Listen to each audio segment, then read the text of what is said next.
បាទពីខ្ញុំបាទជារាស៊ីអូសំណងទទួលមកការសាងសង់និងជួសជុលផ្ទះ25ខែក្រុងបាទសូមអនុញ្ញាតគោរពជម្រាបសួរពុកម៉ែអ៊ំពុំមីងបងប្អូនទាំងអស់ជាទីគោរពបាទ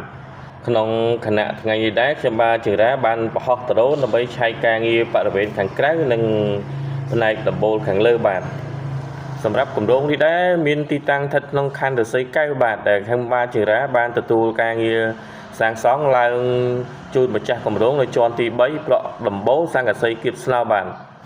ប្រសិនបើបងប្អូនទាំងអស់មានចំណាប់អារម្មណ៍សាងសង់ឬក៏ជួសជុលផ្ទះបាទតូចធំក្តី25ខេត្តក្រុងអាចតាក់ទងមកខាងខ្ញុំបាទបានជារាស៊ីអូសំណងទទួលមកការសាងសង់និងជួសជុលផ្ទះ25ខេត្តក្រុងបាទបន្តជូនពុកម៉ែអ៊ំពុំមីងបងប្អូនទាំងអស់នៅទំនុកចិត្តគុណភាពសំណង់និងតម្លៃសមរម្យបាទជាក្រុងក្រោយក៏សូមជូនពរពុកម៉ែអ៊ំពុំមីងបងប្អូនទាំងអស់មានសុខភាពល្អមានសំណាងល្អរកស៊ីទទួលទានមានបានគ្រប់គ្នាបាទពីខ្ញុំបាទជារាសូមគោរពលាបាទ